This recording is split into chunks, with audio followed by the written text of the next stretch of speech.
अस्सलाम वालेकुम दोस्तों। कैसे आप? आज मैं आया हूँ स्वात का सबसे खूबसूरत वादी। ऑलरेडी इसके हवाले से मैंने वीडियो अपलोड की है समर सीज़न का, लेकिन आज मैं आपको स्नोफॉल की खूबसूरती दिखाऊंगा, हसीन नज़ारे दिखाऊंगा मियादम का। मियादम एक खूबसूरत वादी है। विंटर स्नोफॉल हो चुका है मियादम वैली में, और मेरे साथ आप रहें। और मियादम में आप देख रही हैं कि ये हसीन नज़ारे हैं, और ऐसा लगता है कि जैसे एक सफ़ेद चादर किसी ने बिछाया हो। तो मेरे साथ रहिए और म्यादम में स्नोफॉल की हसीन नज़ारे एंजॉय करें। फतेहपुर से मैंने अपने सफ़र का आगाज़ किया है और ये फतेहपुर एरिया है। आज मौसम साफ़ है और नीला आसमान आपको दिखाई दे रहा है। ये जो रोड अभी मैं जा रहा हूँ तो ये बहरैन कालाम पुराना रोड है और ये अभी अभी बन चुका है। ये सामने चौक ये तहसील चौक है। जब आप यहाँ पे आते हैं और म्यादम जाना चाहते हैं तो इसी चौक पे आपने राइट जानिब टर्न होना है, और ये सीधा रोड तो मदीन की जानिब जाता है और ये रोड राइट साइड वाला रोड ये म्यादम की तरफ जाता है। तो इसी रोड पे आपने जाना है। अब ये जो रोड है तहसील चौक से म्यादम तक, तो ये तकरीबन टोटल 7 किलोमीटर है। चढ़ाई या ज़्यादा है, जब आप ऊपर चढ़ेंगे तो टाइम ज़्यादा लगेगा, लेकिन रोड की हालत ठीक है, इतना ज़्यादा ख़राब भी हम नहीं कह सकते। और ये खूबसूरत वादी है। वैसे तो इसी वादी के आपने तो व्यूज़ देखे हैं, इसकी अपनी एक खूबसूरती है समर सीज़न में, लेकिन विंटर सीज़न में आप देख रहे हैं कि विंटर सीज़न में भी ये एक काफ़ी खूबसूरत नज़ारे हैं यहाँ पे। और ये बर्फपोश पहाड़ आप देख रहे हैं। तो आज मैं आपको दिखाऊंगा मियादम में बर्फबारी के बाद हसीन नज़ारे।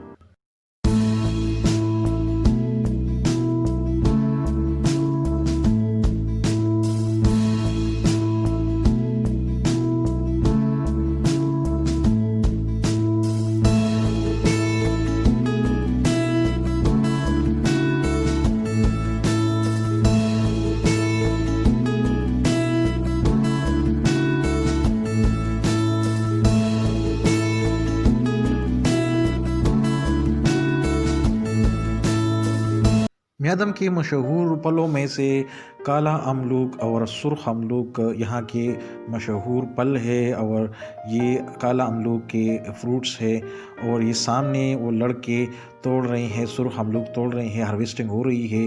तो पहली सुर्ख अमलूक की हार्वेस्टिंग होती है और फिर बाद में काले अमलूक की हार्वेस्टिंग होती है। रोड के किनारे ये आप देख रही हैं कि सुर्ख अमलूक की बेशुमार दरख्त है। और इसी मौसम में यानी ख़ज़ान की मौसम में यहाँ के फ्रूट्स के दरख्त इसी वादी की खूबसूरती है।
क्या नाम है आपका?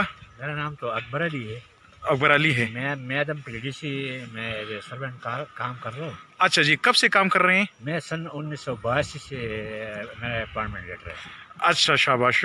तो आप मुझे ये बताएं कि ये गवर्नमेंट इदारा है या प्राइवेट है? ये गवर्नमेंट इदारा है जी। और पीडीसी चला रहा है इसको। पीटीडीसी चला रहा है। जी। ठीक। और पीटीडीसी महकमा का मतलब क्या है?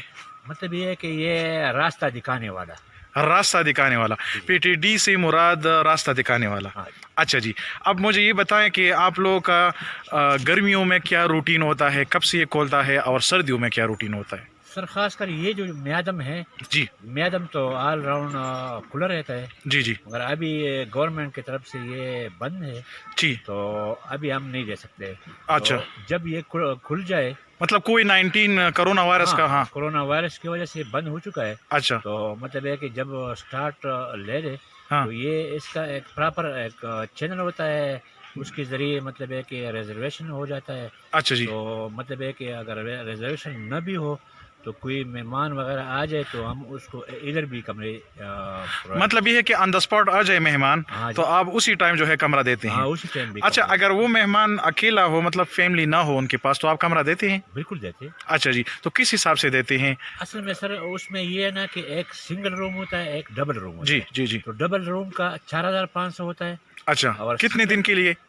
एक एक 24 घंटे 24 घंटे के लिए 4500। 4500। अच्छा जी। और सिंगल ऑक्यूपेंसी के लिए हाँ, 3500 होता है। 3000, मतलब फैमिली के लिए 4500 जी जी, और सिंगल के लिए 3500। 3500। अच्छा जी। जी। और अगर महीने के हिसाब से लें फैमिली, तो फिर क्या हिसाब होता है? तो मतलब है अगर डबल रूम हो जी, तो 4500 ज़रबे 30। 4500 ज़रबी 30। जी जी ठीक, जैसे जितना बंदा है तो वो टोटल जी होगा। अच्छा, हफ्ते के हिसाब भी देते हैं मतलब? जी जी, एक ही हिसाब होता है। अच्छा, एक हिसाब है। अच्छा, खाने की तरफ आते हैं, खाने का क्या हिसाब है? खाने का भी हमारे पास किचन है, जी। और कुक भी है, अच्छा, और सब कुछ अवेलेबल है, कोई मसला नहीं है। सब कुछ अवेलेबल है। बिल्कुल, तो ऑर्डर के हिसाब से आप खाना तैयार हम करते हैं? ऑर्डर के हिसाब से, मेहमान अच्छा की खुशी की उससे, अच्छा, मेहमान की मतलब डिमांड के हिसाब से, डिमांड, जो उनका मुतालबा होता है, हाँ तो बिल्कुल। उसी हिसाब से जो है आप खाना बनाते जी हैं। जी, तो शुक्रिया जी आपके ताउन का और आपकी इंफॉर्मेशन देने का। EPDDC मोटर का बैक साइड है, और इसी पॉइंट से मैं अभी अपने सफ़र का आगाज़ करूंगा। यहाँ से मैं हाइकिंग स्टार्ट करूंगा, और ये बर्फ़ की हसीन नज़ारे यहाँ से स्टार्ट होते हैं। सामने वो जो पहाड़ी आपको दिखाई दे रहा है, तो वहाँ तक मैंने जाना है और वहाँ के हसीन नज़ारे आपको मैं दिखाऊंगा। तो 3 किलोमीटर का फासला है यहाँ से, और साथ साथ रास्ते में हसीन नज़ारे बर्फ़ के आप देखेंगे। तो मेरे साथ रहें इसी सफ़र में। और वो जो ऑलरेडी मैंने आपके साथ शेयर की है म्यादम की मशहूर चश्मा, जिसका पानी शुगर के लिए और ख़ारिश के लिए इस्तेमाल होता है, तो रास्ते में वो चश्मा भी मैं आपको दिखाऊंगा। वो चश्मा इसी रास्ते से आता है, और ये एक मशहूर ट्रैक है जो कि ज़्यादातर टूरिस्ट आते हैं और इसी ट्रैक से फिर उसी घाटी तक पहुंचते हैं। तो मैं उसी घाटी तक जाऊंगा।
ऊपर एक छोटी सी गांव है, और ये नैरो ट्रैक उसी गांव की जानिब जाता है, और यहाँ के लोग इसको बांडा भी कहते हैं।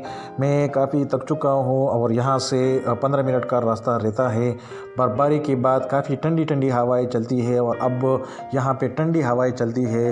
लेकिन मैं चूँकि हाइकिंग कर रहा हूँ, और हाइकिंग की वजह से हेवी एक्सरसाइज होता है, मसल गर्म होते हैं, मुझे तो ठंड का एहसास ही नहीं होता।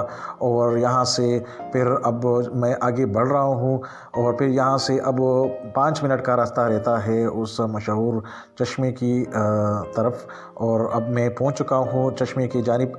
ये आप देख रही हैं कि ये म्यादम का मशहूर चश्मा है जिसका पानी ख़ारिश के लिए और शुगर के लिए इस्तेमाल होता है। ऑलरेडी ये चश्मा ये मैंने ऑलरेडी आपको दिखाया था पिछली वीडियो में।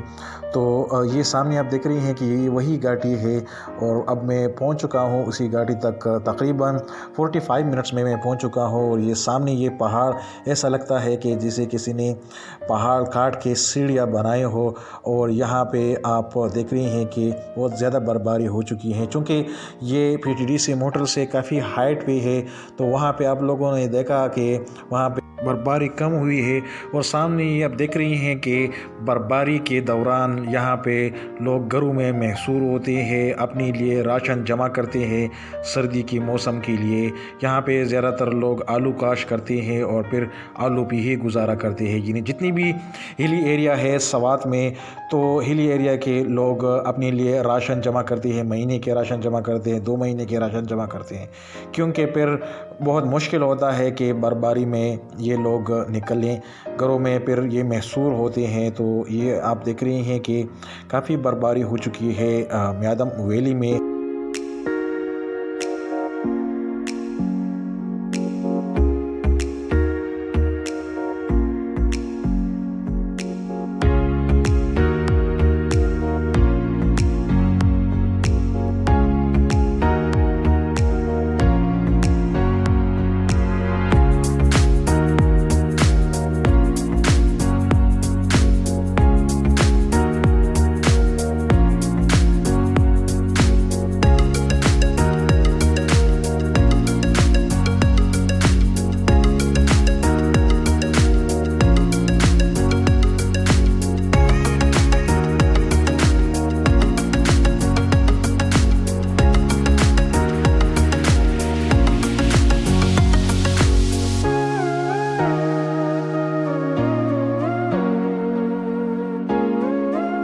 बर्फ़ की वजह से ये छत गिर चुका है और यहाँ पे हेवी बर्फबारी की वजह से मोस्टली घर गिर जाते हैं। यहाँ पे ज़्यादातर घर कच्चे होते हैं और घरों में मिट्टी, पत्थर और लकड़ी का इस्तेमाल होता है। यहाँ पे जितनी भी लोकल लोग हैं तो इनके 2 घर होते हैं, एक पहाड़ के टॉप पे और एक बाज़ार में। तो सर्दी के मौसम में फिर ये यहाँ से माइग्रेशन करते हैं बाज़ार के जानिब, और फिर गर्मी के मौसम में फिर वो दोबारा अपने ऊपर पहाड़ वालों घरों की जानिब चले जाते हैं। तो ये मेरा फाइनल डेस्टिनेशन पॉइंट है और यहाँ से अब मैं अपने वापसी का आगाज़ करूँगा। लेकिन यहाँ पे जितनी भी लोकल लोग हैं और उनके 2 घर नहीं होते तो फिर वो सर्दी के मौसम में अपने लिए राशन जमा करते हैं और उसी पे ही गुजारा करते हैं 1 महीने 2 महीने, स्पेशली दिसंबर के महीने के लिए और जनवरी के महीने के लिए राशन जमा करते हैं। यहाँ पे पहाड़ों के बीच धूप कम पड़ती है, ख़ास तौर पर सर्दी के महीने में सुबह से लेकर आफ्टरनून टाइम तक यहाँ पे धूप होती है और फिर आफ्टरनून टाइम के बाद धूप नहीं होती। अगर वीडियो अच्छी लगी हो तो हमारी हौसला अफजाई के लिए चैनल को सब्सक्राइब करें। शुक्रिया।